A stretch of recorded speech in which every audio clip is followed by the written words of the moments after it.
Awas, ladang mami tepan.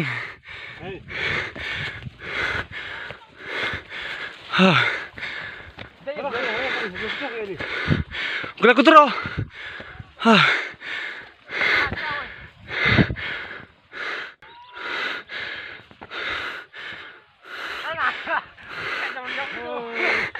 Hei, ngeri. Hei,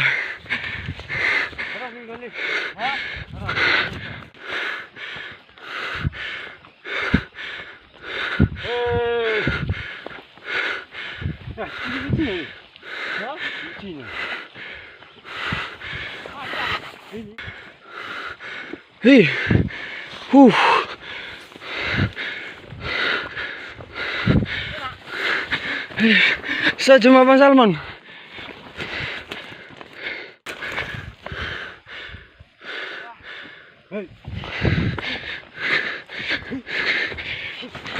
Loh, aku cuma aku. Lah kau beli kayuku. Ada. Golong ya, Bang.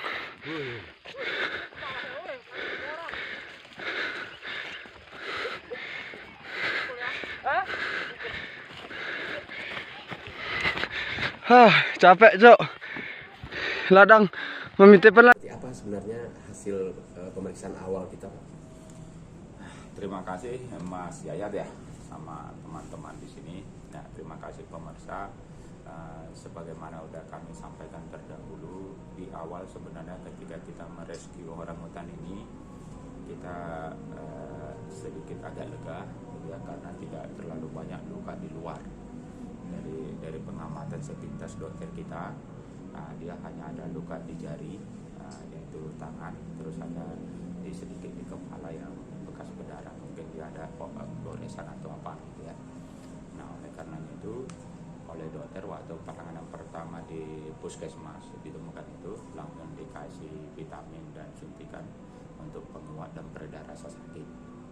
Nah, kemudian sesudah itu dibawa oleh tim kita itu ke SOCP, di mana di SOCP diperiksa lagi lebih intensif. Nah, ketika diperiksa di SOCP termasuk di ronsen dan diperiksa menyeluruh fisiknya, ternyata itu tadi ditemukan ada patah di tulang belakang sama di bagian leher sama di tangannya, ada patah, terus ada lebam di sininya itu membiru yang mungkin kena benda tumpul atau benda keras sehingga itu membiru.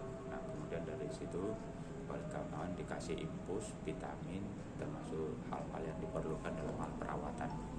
Nah, itulah kondisinya ketika kita dapat di SOCP-nya bahwa ada kemungkinan dia mengalami kekerasan.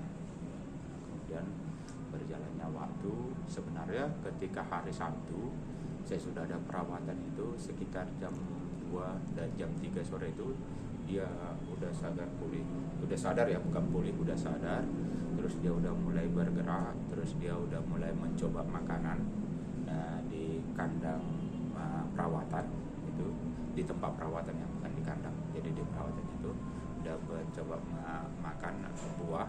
Nah, tapi oleh keterangan dokter yang kita dapat itu dia belum mengunyahnya, jadi masih memakan, mencicipi, terus mungkin dia masih ada stres atau apa ya.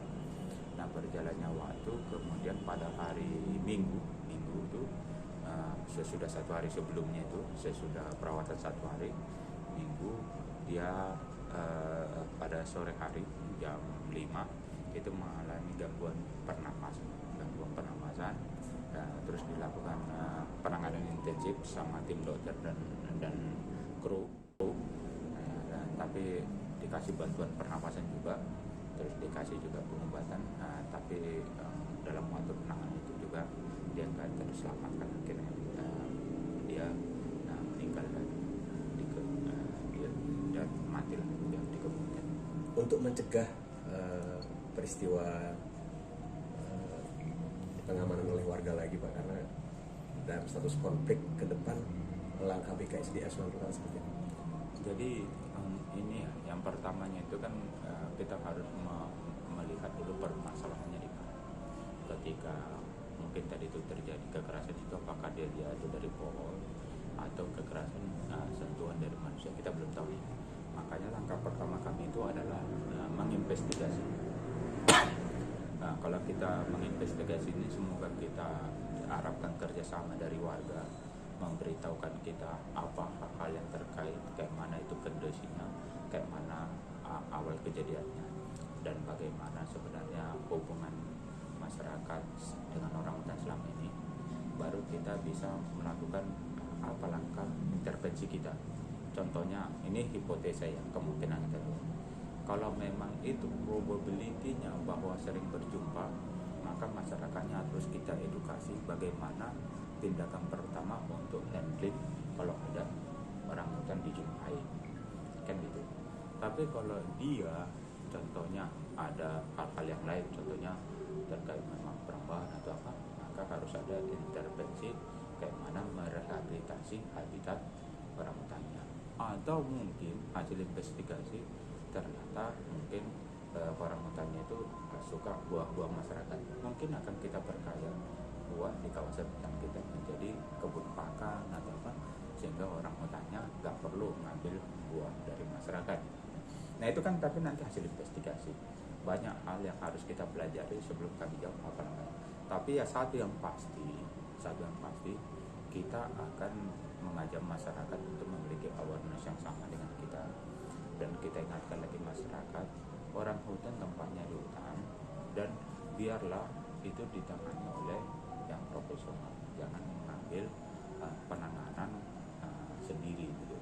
Kita yakin kalau sebenarnya tidak ada pemaksaan turun dari bambu atau penekanan mengejar orang hutan kayak di video itu ya, sebenarnya ini tidak harus terjadi. Tapi itulah yang akan kita coba nanti, kita edukasi lagi masyarakat bagaimana menghandling. Banyak cara untuk menghandlingnya, termasuk contohnya tadi itu petasan atau dedentum, atau juga tadi itu memancing dia untuk kembali ke hutan dengan pakannya. Banyak hal-hal yang bisa kita nanti edukasi masyarakat.